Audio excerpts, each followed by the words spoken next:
নমস্কার, আমি তরুণ ঘোষ। আমি একটা পোস্ট দিয়েছি ইউনূসের ব্যাপারে। সেখানে আমি লিখেছি যে ইউনূস এখন আইনজ্ঞ খুঁজে পাচ্ছে না। সে বুঝতে পারছে আগামী দিনে তার বিরুদ্ধে কিরকম সমস্ত আঘাত আসতে চলেছে, আইনি আঘাত। তো সে পোস্টে অনেকে লিখেছে, দূর মশাই আপনি কি যে বলেন, ও এখন রাষ্ট্রপতি হওয়ার জন্য এখন ছটপট করছে, বোধহয় রাষ্ট্রপতি হয়েও যাবে, আর আপনি এখন এই সমস্ত কথা বলছেন, এগুলো অবিশ্বাস্য লাগছে।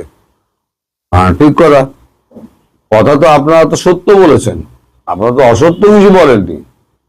কিন্তু ঘটনাটা হয়েছে অন্য। কিরকম, এই যে বুয়া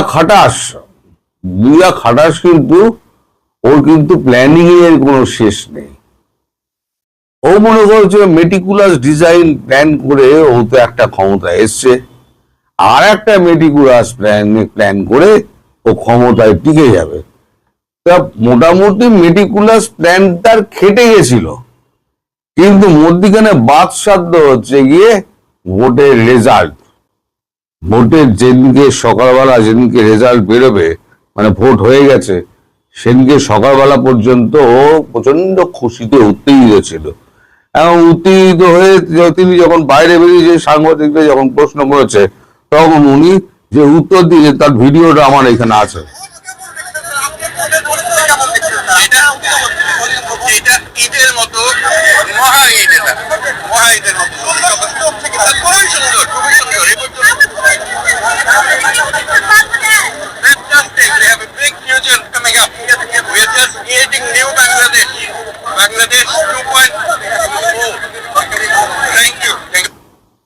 বাংলাদেশ 2.0 তখনও পর্যন্ত নিশ্চিন্তে ছিল যে বাংলাদেশ একেবারে ওনার হাতের মধ্যে চলে এসছে, জামাত ক্ষমতায় আসছে। কিন্তু ভেতরে ভেতরে যে খেলা ঘুরে গেছে সেটা উনি বুঝতে পারেননি। তারপর থেকে, এই ভিডিওর পর থেকে আর কি, ডক্টর মোহাম্মদ ইউনূস মহামান্য আমাদের প্রধান উপদেষ্টার মুখ আর দেখা যায়নি। মহামান্য উপদেষ্টা তারপর থেকে একেবারে পর্দার অন্তরালে লীন হয়ে গিয়েছেন। এইবার তো ক্ষমতায় বসে গেলেন, তো তারেক রহমান তিনি প্রধানমন্ত্রী হিসেবে শপথটা পাঠ করে দিলেন। তারপরে তো তার ভিতরে ভান্ডা ফোর যেটা করলেন সেটা হচ্ছে রাষ্ট্রপতি শাহাবুদ্দিন চুপ্পু। এই শাহাবুদ্দিন চুপ্পু সারা বাংলাদেশের সামনে, জনগণের সামনে তার একেবারে জামা কাপড় পুরো খুলে তাকে নগ্ন চেহারা বার করে দিলেন, যে একটা রাষ্ট্রপ্রধানকে তিনি কিভাবে জেলখানার মধ্যে বন্ধ করে রেখে দিয়েছিলেন। কারাগারের রাষ্ট্রপ্রধান, তো মানে এটা হওয়া উচিত ছিল সেদিনের হেডলাইন, কারাগারের রাষ্ট্রপ্রধান। তো যাই হোক, এ সমস্ত মেটিকুলাস ডিজাইনটা তখন উনি করেছিলেন। তখন উনি মনে করেছিলেন যে ওনারা আজন্ম ক্ষমতায় টিকে থাকবেন, উনি হবেন রাষ্ট্রপতি, কেউ একজন হবে প্রধানমন্ত্রী, এই সমস্ত করে করে ওনারা গিয়ে এখন আজন্ম থাকবেন। যার জন্য ওনার যে সমস্ত উপদেষ্টা আছে তারা ভোটের আগের দিন পর্যন্ত লম্বা লম্বা লেকচার মেরেছেন। এখন অবস্থার পরিবর্তন হয়েছে। অবস্থার পরিবর্তন হওয়ার পর এখন তারেক রহমান ক্ষমতায় বসে গেছেন। স্টিয়ারিং তো অন্য লোকের হাতে, কার হাতে আমি বলবো না, স্টিয়ারিং তো অন্য লোকের হাতে। এখন সে স্টিয়ারিং এ গাড়ি চলছে। এখন উনি হয়ে গেছেন গাড়ির একজন মাথায় বসা একজন, যে টালমাটাল খাচ্ছে, কখনো পড়ে যাবে এদিকে, কখনো ওদিকে পড়ে যাবে। এখন তিনি আইনের বেড়া জালে পড়তে পারেন। যে সমস্ত কর্মকাণ্ড উনি স্বর্ণাক্ষরে লিখে রাখার মতো সমস্ত কর্মকাণ্ড তো করে গেছেন বাংলাদেশের 18 মাসের ইতিহাসে। এই স্বর্ণাক্ষরে কর্মকাণ্ডগুলি এক এক করে যখন উন্মোচিত হবে, তখন উনি তো জানেন উনি কি কি করেছেন, তখন উনি তো বেকায়দায় পড়বেন।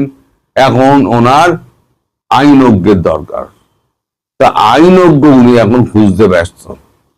এখন সমস্যা হচ্ছে, অনেকে লিখেছেন আমার যে দূর মশাই আপনি কি বলেন, যে উনি এখন বিএনপির লোক ওকে আইনজ্ঞ দেবে। আমি একটা ঘটনা বলি শুনুন, সেটা হচ্ছে যে বুইরা খটাসটা এটা কিন্তু মানে থেমে নেই। আপনাদের মনে আছে ও একবার রোম না ইটালি কোথায় গেছিল, মেয়রের সঙ্গে বসেছিল, দেখা সাক্ষাৎ করে আর কারোর দেখা পায়নি। তখন ও পোপের দেখার চেষ্টা করেছিল, পোপের দেখা পাওয়ার, পোপের সঙ্গে তখন দেখা হয়নি। এ বেটা করেছে কি, এই বেটা পোপের সঙ্গে যোগাযোগ করেছে ওভার ফোন করে, কোনোভাবে পোপকে কনভিন্স করেছে। আমার কথা মিলিয়ে দেবেন, প্রত্যেকটা অর্থে মিলিয়ে দেবেন, বিএনপি নেতাদের কাছে আপনারা জিজ্ঞেস করবেন। গতকাল বা পরশু দিনকে পোপ ফোন করেছিলেন তারেক রহমানকে, সব কুশল বিনিময় টিনিময় হওয়ার পর তারপরে উনি বলেন, পোপ বলেন যে দেখুন না আপনাদের সরকারে যদি কোনোভাবে এনাকে করে নেওয়া যায়, অ্যাকোমোডেট করে নেওয়া যায়। তারেক রহমান একেবারে পরিষ্কার মুখের ওপর বলে দিয়েছেন, দেখুন ওনাকে আমাদের এখানে রাষ্ট্রপতি বানানোর কোনো রকম সুযোগ আমাদের দলে নেই। দ্বিতীয় আর একটা প্রস্তাব তখন পোপ দেন যে তাহলে পরে ওনাকে সেফ এক্সিটের ব্যবস্থা করে দিন। সেটাও তারেক রহমান বলে দিয়েছেন যে সেফ এক্সিট, ওনার যে সেফ এক্সিটের ব্যাপারটা সেটা কিন্তু আমার একার হাতের মধ্যে নয়, এখানে আন্তর্জাতিক ব্যাপার রয়েছে এবং আমার দলের শীর্ষ নেতাদের সঙ্গে আমি বৈঠক করে এই ব্যাপারে কথা বলে দেখেছি, তাদেরও মতামত কিন্তু এই ব্যাপারে ভিন্ন।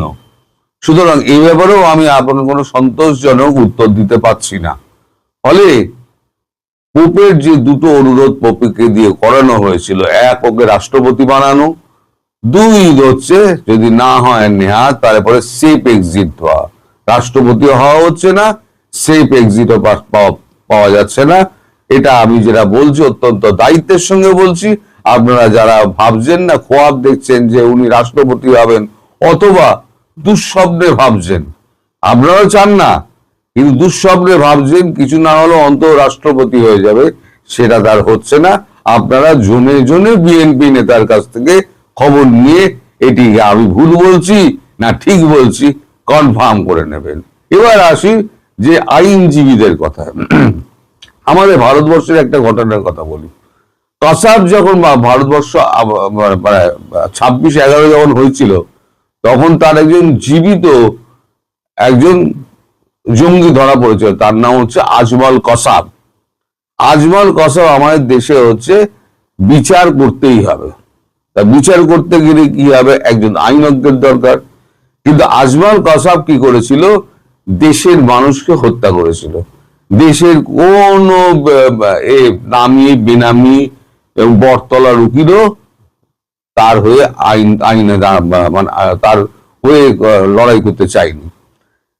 শেষকালে বাধ্য হয়ে আদালতকে সরকারিভাবে নোটিশ দিতে হয় কাগজে, যে এরকম আইনজ্ঞ চাওয়া হচ্ছে, তাকে এত ফিস দেওয়া হবে, কসাবের হয়ে তাকে ওকালতি করতে হবে। শেষে একজন আইনজীবী পাওয়া গেল যাকে সরকার মানে দিল যে আপনি যদি এই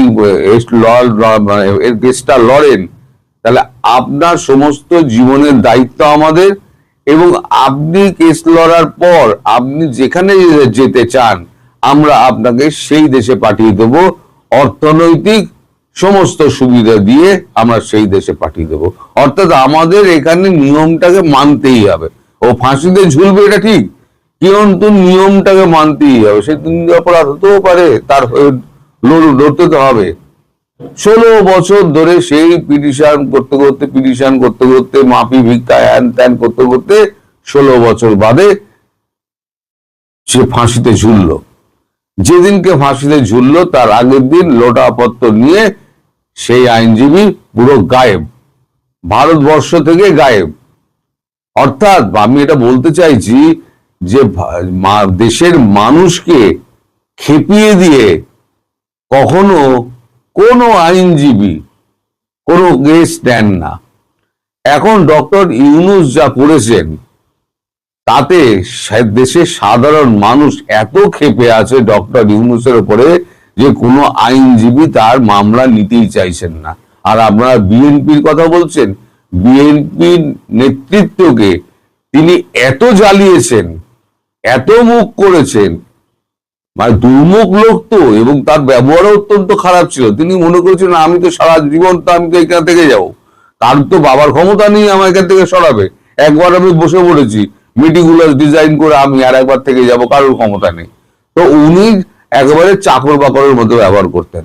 একবার মনে আছে আমি একটা বৈঠকের কথা বলেছিলাম, সেখানে বিএনপি নেতা ছিল, জামাত নেতা ছিল, এনসিপি ছিল, ওই যে মিটিং হচ্ছিল, সে গণভোট নিয়ে সেখানে বোতল ছোড়াছড়ি পর্যন্ত হয়েছিল। বিএনপি নেতার গায়ে বোতল ছুড়ে মেরেছিলেন জামাত নেতারা আর এনসিপি নেতারা।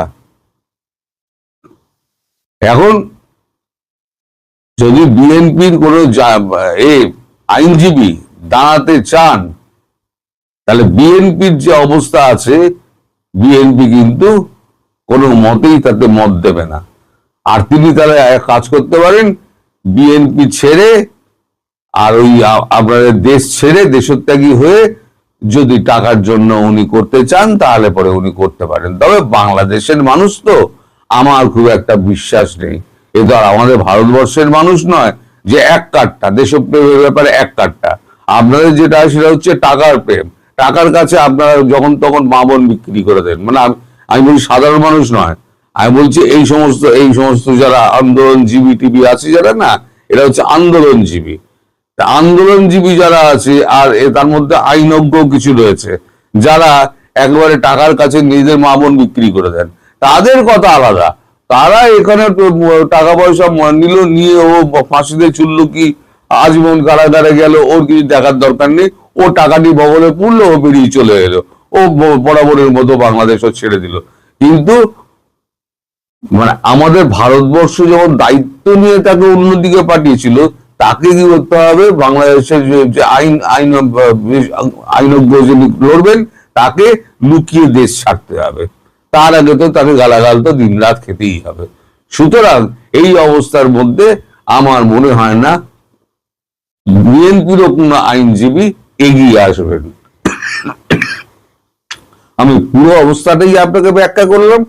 এক হচ্ছে তার রাষ্ট্রপতি হওয়া হচ্ছে না, আপনারা যেটা ভাবছেন তিনি রাষ্ট্রপতি হবেন, চেষ্টা করেছিলেন কিন্তু হবেন না।